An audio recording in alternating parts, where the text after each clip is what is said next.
자, 수업 시작하겠습니다. 우리가 저번 시간에 우리나라 국가들의 발전 단계에 대해서 배웠습니다. 처음에는 조그마한 소국에서 시작을 했었고 각 지역은 부족장들, 그러니까 군장들이 다스리는 그런 형태로 운영이 되다가 이런 소국들이 철기시대 때 정복활동을 통해서 점차 통합되고 없어지고 해서 연맹왕국으로 발전한다고 했었죠. 연맹왕국은 국왕과 한 네다섯 명 정도의 부족장이 힘을 합쳐서 나라를 세운 것이고, 그러다 보니까는 왕이 절대적으로 강하지는 못하고 부족장들의 의견을 들어서 뭔가를 처리를 하는 약간 미약한 왕권의 시대였었다. 그랬었는데 이 국가가 한 단계 더 발전하면은 왕이 주변에 있었던 부족장들을 다 제압하고 국가의 모든 것을 중앙의 왕에게 권력을 집중시키는 중앙집권 국가로 발전하게 됩니다.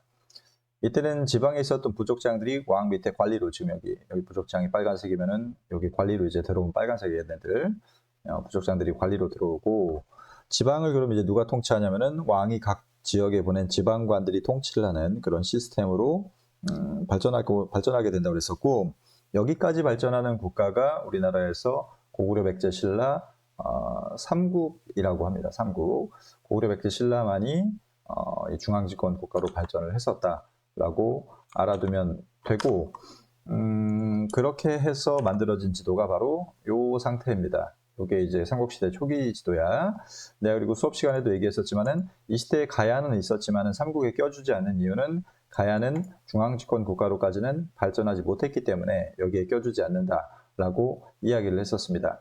그래서 오늘은 이 중앙집권 국가의 특징들에 대해서 좀 자세하게 보겠습니다. 저번 시간에는 이 연맹왕국과 소국들의 특징에 대해서 봤었는데, 오늘은 이제 국가 발전 단계 마지막 단계인 중앙집권 국가의 특징에 대해서 여기 5페이지에서 학습을 하겠습니다. 5페이지.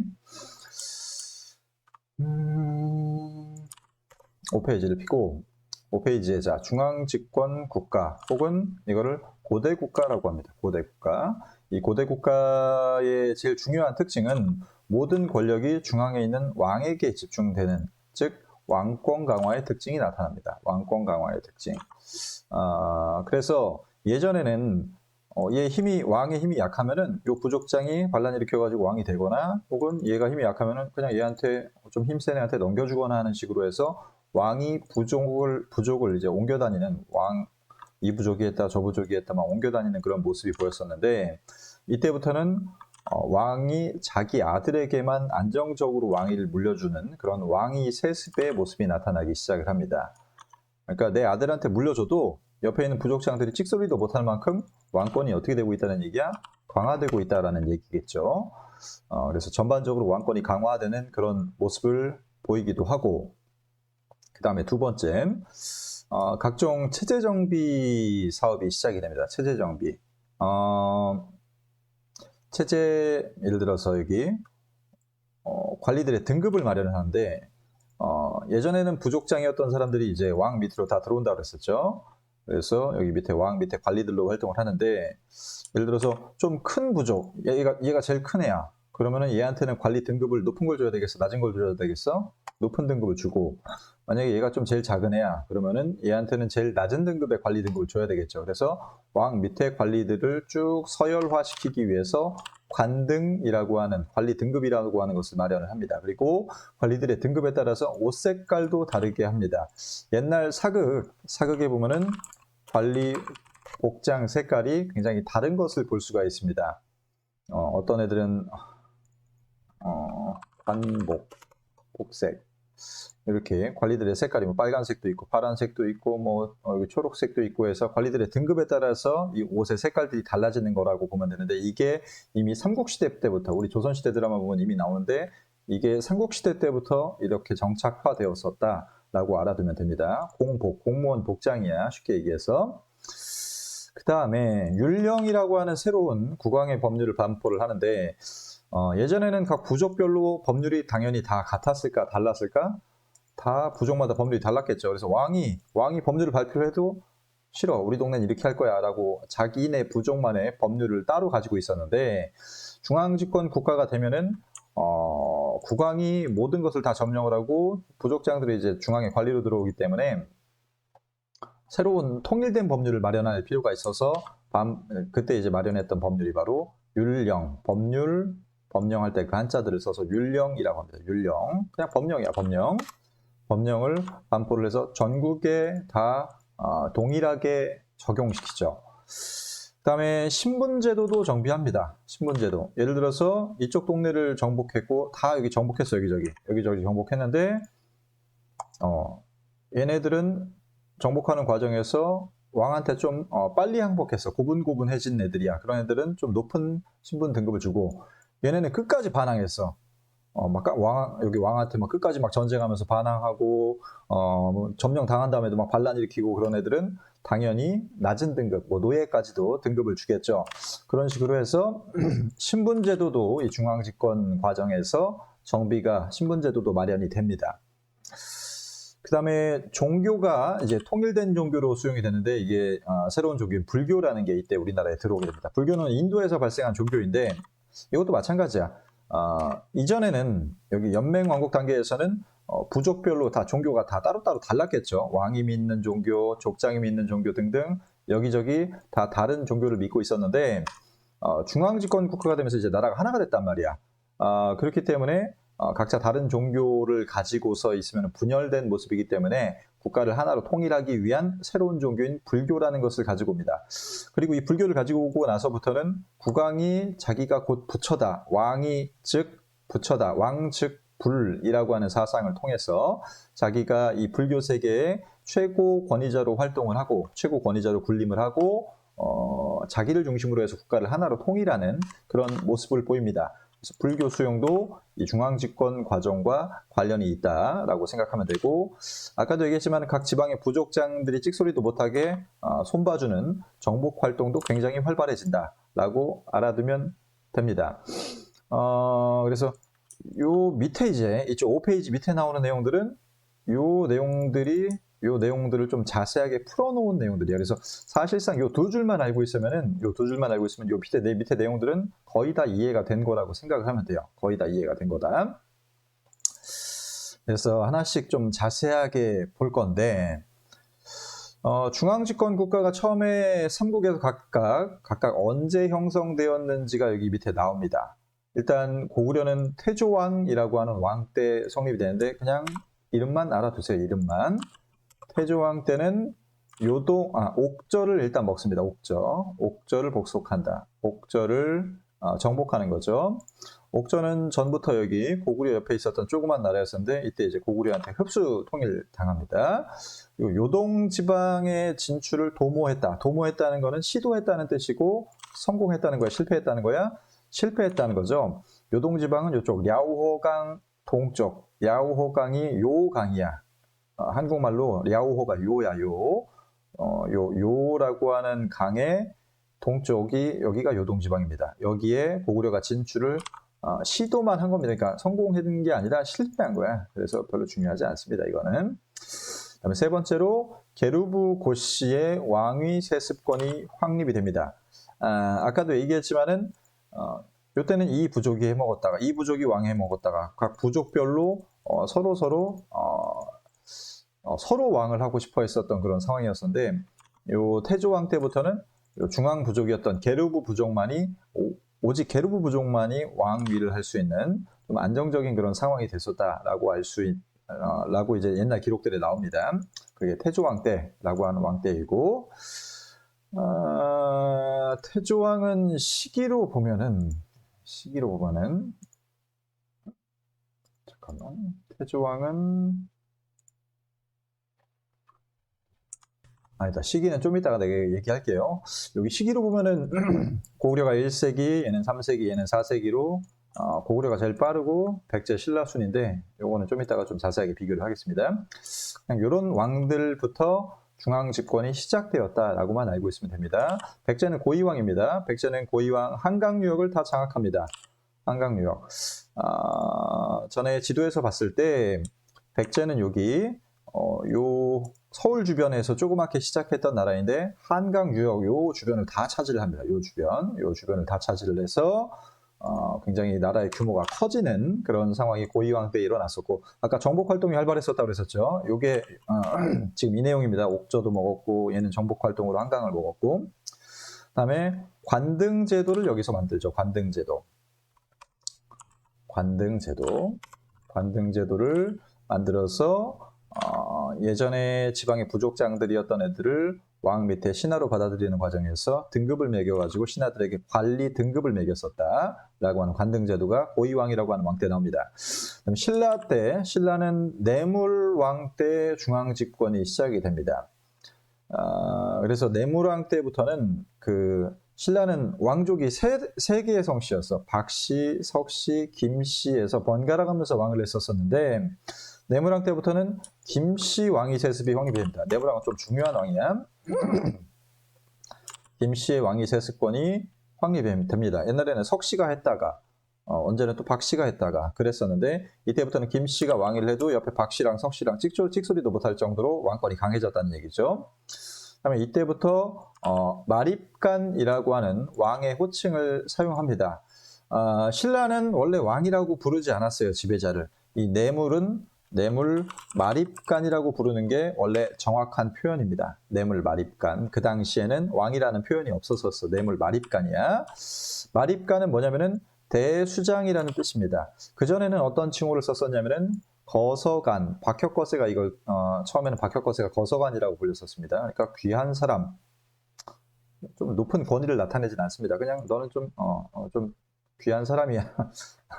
우리나라에 좀 필요한 존재야. 그냥 그런 뜻이고, 차차웅이라고 하는 것은 제사장이라는 의미인데, 이때는 이 왕의 칭호가 차차웅으로 불렸다는 것은 제사장인 차차웅으로 불렸다는 것은 제사와 정치가 일치하는 제정일치였다는 걸 의미하죠. 그 다음에 이사금은 그냥 나이 많은 사람, 이빨이 좀 많은 사람, 그런 사람들을 이사금이라고 했었고, 마립간 때부터는 대수장, 그냥 수장이 아니라 대수장이야. 그래서 권력이 좀 강해지는 그런 모습이 보입니다. 요 나중에 지증왕이라고 하는 왕 때 공식으로 왕이라는 호칭이 사용이 되는데, 그건 나중에 뒤에서 볼 겁니다.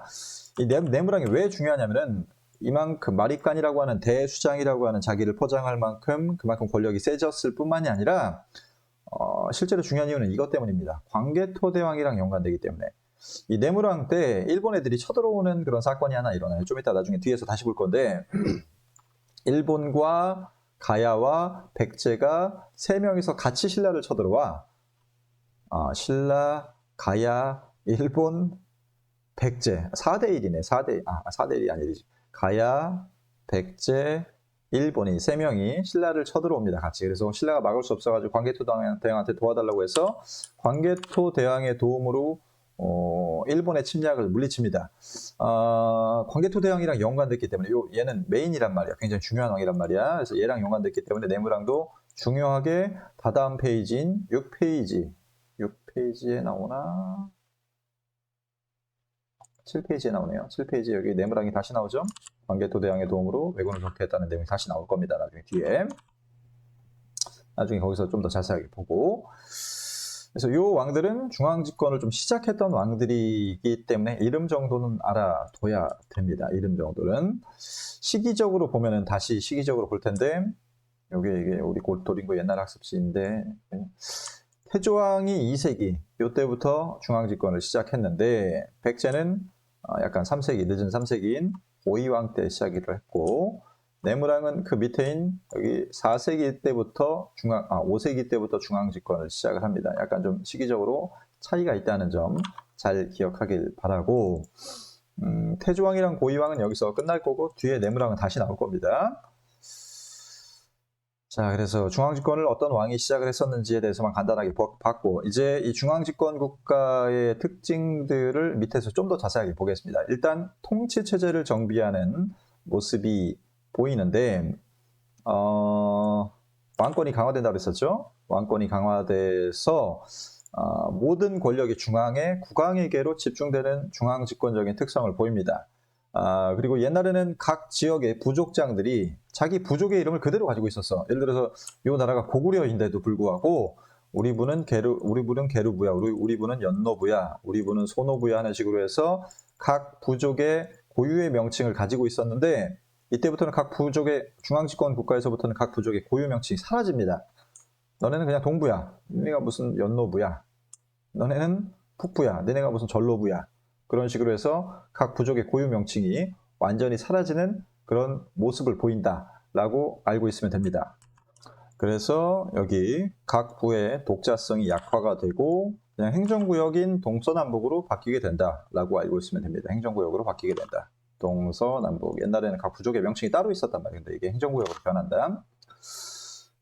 그 다음에 각 부족의 지배 세력, 그러니까 부족장들이죠. 부족장들이 왕한테 전부 정복당하면서 얘네들이 그냥 왕 밑에 관리로 들어오게 되고 관등이 생기고 공무원 복장이 생기고 관리들의 어떤 제도들이 만들어지기 시작합니다.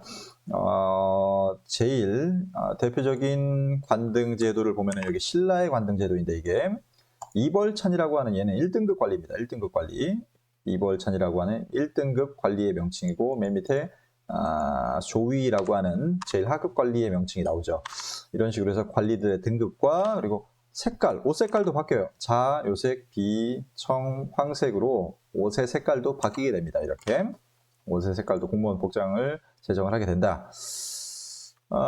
그래서 신라는 이벌찬 이하 17관등 정도가 여기 있죠. 이벌찬 밑에 17관등이 있고 백제는 16개, 고구려는 대략 한 10개 정도 있었다고 하는데 정확하지는 않습니다. 기록에 따라 좀 차이가 있어가지고 요거는 근데 그냥 외우지 말고 그냥 이런 게 있었다 정도만 알고 있으면 되고 그 다음에 중앙집권화 과정에서 예전에는 연맹왕국 때는 왕의 힘이 강하지 않았기 때문에 부족들의 의견을 물어보고서 왕이 국가의 중요한 걸 결정해서 국가별로 회의체가 나타난다고 했었죠.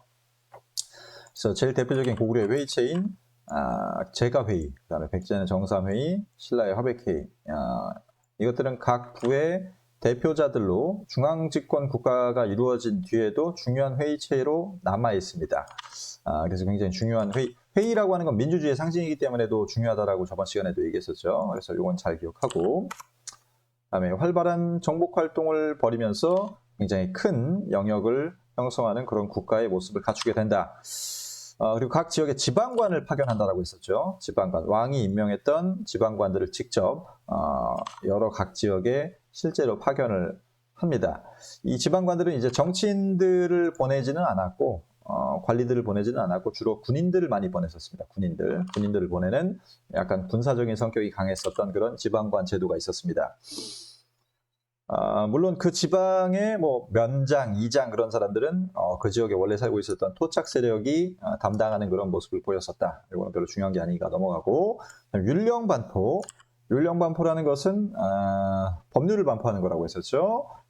요게 어떤 왕 때 이루어졌는지 다 기억해야 됩니다. 이거는 중요한 왕들이야. 좀 이따 나중에 밑에서도 나올 겁니다만은 소수리망, 고구려는 소수리망, 신라는 버풍왕입니다. 버풍왕 이름부터가 법이잖아, 그렇죠? 그래서 자기가 율령을 반포했다는 그런 특성을 이름에서도 이제 알 수 있는 거고, 백제는 율령 반포 기록이 정확하게 나오지는 않는데 고이왕 때 한 게 아닌가라고 추측만 합니다. 추측만 합니다. 그다음에 불교를 수용을 하면서 옛날에는 각 지역별로 달랐던 종교를 불교 하나로 이제 통일하는 모습을 보인다라고 했었죠. 그래서 여기 국왕 중심으로 사회 통합을 하기 위해서 각 지역이 불교를 국가가 불교를 받아들였는데 고구려는 소수리망이 한 게 많아요. 소수리망 나중에 중요하게 뵐 거고 백제는 침류왕이라고 하는 왕이 있습니다. 그다음에 신라는 버풍왕. 나중에 밑에서 여기 7페이지, 5페이지, 7페이지, 8페이지에서 다 배울 거야. 여기 보면은 여기 안 나오네. 어쨌든 밑에서 거의 다 나올 겁니다. 그 다음에 신분제도를 정비한다라고 했었죠. 신분제도를 정비해서 귀족 중심으로 운영을 하기는 했었고 일반 귀족들이 일단 등급이 많이 나뉘었었어요. 예를 들어서 아까 봤었던 신라의 신분제도를 보면은 신라는 관리들의 등급이 17등급으로 나뉘어지긴 했었지만은 귀족들 자체는 크게 4등급으로 나뉘어졌습니다. 진골, 6두품, 5두품, 4두품 정도로 나뉘어지는 모습을 보입니다. 그래서 이 신분제도에 따라서 개인의 사회적인 지위도 확립이 됐었고,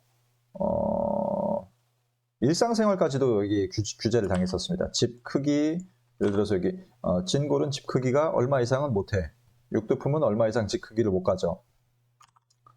술의 크기까지도 이제 결정이 돼 있었으니까. 그리고 신분이 상승이 거의 불가능했었어요. 자기 부모님이 진골이면은 그 아들은 무조건 또 진골인 그런 모습을 보였었기 때문에 특히 신라의 골품제도 여기에서 굉장히 엄격한 그런 모습을 보였었다라고 알아두면 됩니다.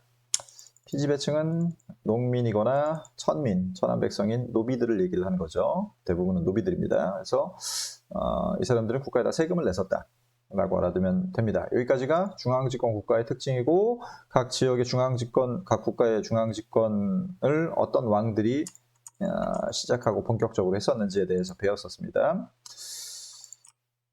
그 다음은 자, 그 다음에 이제 마지막으로 가야를 좀 보겠습니다. 이 삼국에 포함되지 않는 연맹왕국에서 끝난 국가이기 때문에 이 가야를 일단 삼국시대를 본격적으로 배우기 전에 배울 텐데, 가야는 총 6개의 연맹이 있었어요. 6가야라고 구글에 치면은 이 6개의 가야의 위치가 나옵니다. 이런 가야 6개의 연맹, 가야도 연맹왕국이었어. 연맹왕국으로 망했다고 했었죠.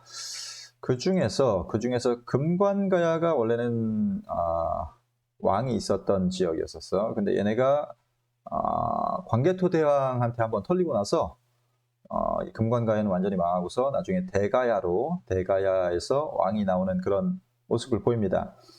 좀 더 자세하게 보면은 그래서 가야는 광개토대왕의 공격을 기점으로 해서 전기와 후기로 역사를 나눕니다.